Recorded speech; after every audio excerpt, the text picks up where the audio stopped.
एक समय की बात है, प्राचीन भारत की पहाड़ियों के बीच बसे एक हलचल भरे गांव में बोधिसत्व नाम का एक अद्भुत बैल रहता था।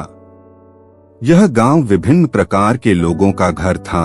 वहां गांव में रहने वाले प्रत्येक के अपने अनूठे व्यवसाय और कहानियां थीं। लेकिन बोधिसत्व की कहानी ऐसी थी जो पीढ़ियों तक चलती रहेगी। कृतज्ञता, ज्ञान और एक सबक की कहानी जो समय को पार कर गई। बोधिसत्व कोई साधारण बैल नहीं था। उनके जीवन में सबसे अप्रत्याशित और असाधारण मोड़ तब आया जब उन्होंने खुद को एक दयालु किसान अभय की देखभाल में पाया। शुरू से ही अभय ने बोधिसत्व को एक बोझ ढोने वाले जानवर के रूप में नहीं, बल्कि अपने परिवार के एक प्रिय सदस्य के रूप में माना। इस परोपकारी किसान ने बोधिसत्व को सर्वोत्तम चावल और एक आरामदायक आश्रय प्रदान किया, जिससे यह सुनिश्चित हो गया कि उसके वफादार साथी को किसी भी चीज की कमी न रहे। बदले में बोधिसत्व असाधारण रूप से मजबूत हो गया और अभय के प्रति उसकी वफादारी की कोई सीमा नहीं थी। बोधिसत्व को प्राप्त प्यार और देखभाल की गहरी जागरूकता थी। वह बड़े ज्ञान वाले प्राणी थे, क्योंकि मानव और पशु के बीच बनने वाले रिश्तों में कुछ गहरी गहराई होती है। एक दिन जब बोधिसत्व सूर्यास्त को देख रहे थे, उन्होंने अपने प्रिय मालिक अभय के प्रति अपनी कृतज्ञता दिखाने की एक योजना बनाई। उनके पास ऐसा कुछ था जो न केवल उनकी शक्ति साबित करेगा, बल्कि गांव वालों पर भी एक दीर्घ प्रभाव छोड़ जाएगा। अटूट दृढ़ संकल्प के साथ बोधिसत्व अभय के पास पहुँचे और उस ईमानदारी से बोले जो केवल उनके कद के जानवर ही बता सकते थे। उन्होंने एक दांव का प्रस्ताव रखा, एक ऐसी चुनौती जो उनकी अद्वितीय ताकत का प्रदर्शन करेगी और साथ ही अभय को प्रसिद्धि और भाग्य दिलाएगी। उन्होंने अभय से किसी ऐसे व्यक्ति को खोजने का आग्रह किया जो 1000 सिक्कों की शर्त लगाने को तैयार हो कि बोधिसत्व 100 भरी हुई गाड़ियां खींच सके। अभय ने अपने वफादार बैल के प्रति चौंकाने और प्रशंसा के साथ चुनौती स्वीकार की। इस खबर ने गांव में तेजी से फैल गई और धनी व्यापारी वीरसेना का ध्यान खींच लिया। वीरसेना कभी भी किसी पर प्रतिष्ठा से हाथ नहीं धोने वाला शर्त स्वीकार कर ली और इस तरह पीढ़ियों तक याद किए जाने वाले एक प्रदर्शन के लिए मंच तैयार हो गया।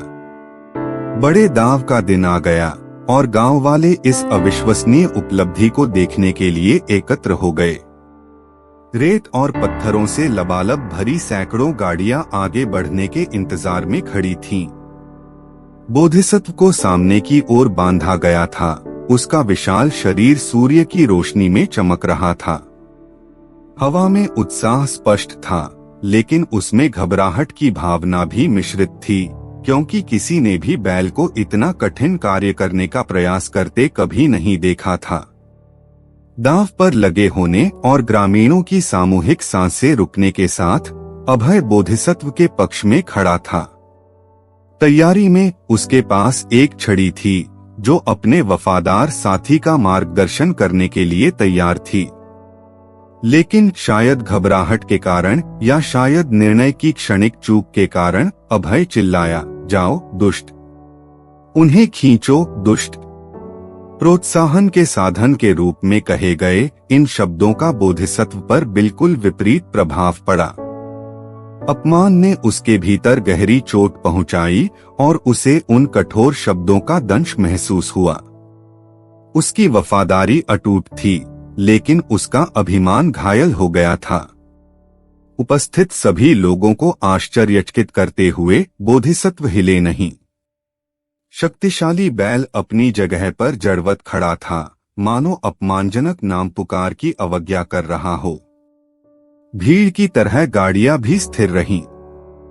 इसके बाद जो सन्नाटा छा गया वह निराशा से भरा था और अभय का दिल बैठ गया, क्योंकि उसे एहसास हुआ कि वह अपने लगभग सारे पैसे के साथ शर्त हार गया है। इस असफल प्रयास से कभी खुश रहने वाले गांव में उदासी छा गई। अभय घर लौट आया। उसकी आत्मा अपने नुकसान के बोझ से चूर थी।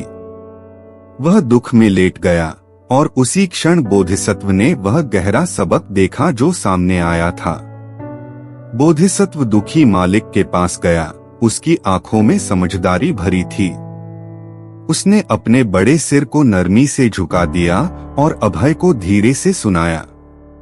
अपने विशेष तरीके से उसने संवाद किया कि यह असफलता उसकी गलती नहीं थी।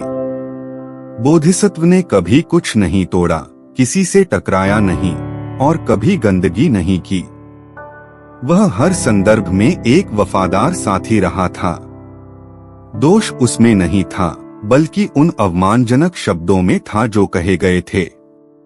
यह सीख दी गई थी और यह एक शक्तिशाली सीख थी। बोधिसत्व जानते थे कि केवल अस्तित्व में रहना और उपयोगी होना ही पर्याप्त नहीं है, उन लोगों के प्रति दयालु और सराहना करने वाला होना भी उतना ही महत्वपूर्ण था जो आपकी परवाह करते थे।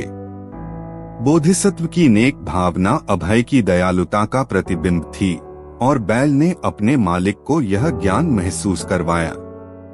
एक सौम्य संकल्प के साथ बोधिसत्व ने अभय को एक बार फिर दांव आजमाने के लिए प्रोत्साहित किया, इस बार अतिरिक्त 1000 सिक्कों को दांव पर लगाकर। बैल धन की इच्छा से नहीं बल्कि उनके बीच के स्थायी बंधन को प्रदर्शित करने और ग्रामीणों के साथ एक मूल्यवान सबक साझा करने की इच्छा से प्रेरित था। अभय हालांकि शुरू में झिझक रहे थे, बोधिसत्व की करुणा और अंतर्दृष्टि से गहराई से प्रभावित हुए। वह इस प्रस्ताव पर सहमत हुए और इस बार इसे सही करने का दृढ़ निश्चय किया।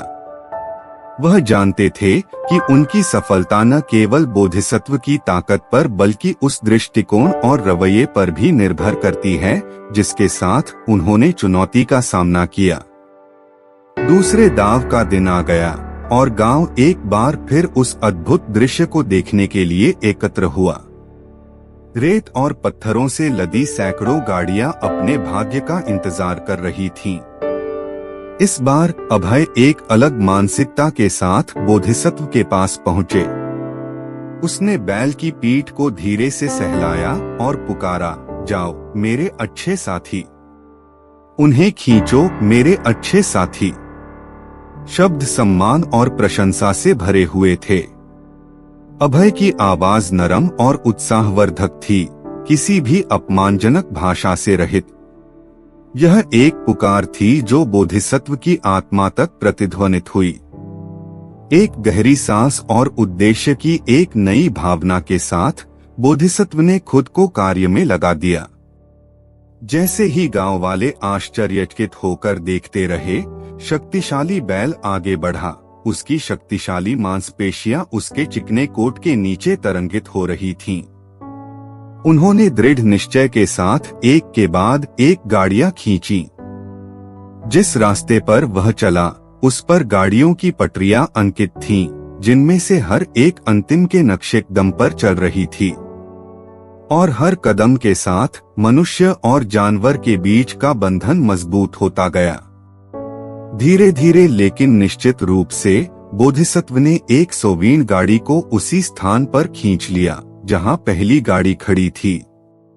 ग्रामीणों ने तालियां बजाईं और जयकारे लगाए। बोधिसत्व की ताकत और अभय की बुद्धिमत्ता के प्रति उनकी प्रशंसा उनकी हर्षपूर्ण अभिव्यक्तियों में स्पष्ट थी। अभय को न केवल दांव पर लगाए गए 2000 सिक्के प्राप्त हुए, बल्कि ग्रामीणों की हार्दिक प्रशंसा और समर्थन भी मिला, जो उनके द्वारा देखे गए सबक से बहुत प्रभावित हुए थे। बोधिसत्व की उपलब्धि का संदेश सभी के लिए स्पष्ट था। दया, सम्मान और प्रोत्साहन शक्तिशाली उपकरण थे जो पहाड़ों को हिला सकते थे। जहां तक अभय का सवाल है, वह अपने वफादार बैल द्वारा दी गई बुद्धिमत्ता के लिए हमेशा आभारी रहेगा। उन्होंने प्रेम और सम्मान के साथ बोधिसत्व की देखभाल करना जारी रखा, यह जानते हुए कि उनका बंधन केवल शारीरिक शक्ति का नहीं बल्कि हृदय की शक्ति का प्रमाण था। दोनों दोस्तों ने अपने दिन एक साथ बिताए, खेतों में काम किया और आपसी सम्मान और समझ से भरा जीवन साझा किया। उस दिन की घटनाओं से गांव भी हमेशा के लिए बदल गया। करुणा के पाठ, दयालु शब्दों की शक्ति और मनुष्य और जानवर के बीच के स्थायी बंधन को ग्रामीणों की सामूहिक स्मृति में अंकित किया गया था। और जैसे ही सूरज ढलती पहाड़ियों पर गर्म और सुनहरी चमक बिखेरता हुआ डूबा, बुद्धिमान और वफादार बैल बोधिसत्व की कहानी प्रेरणा की एक अनुस्मारक के रूप में चमकती रही।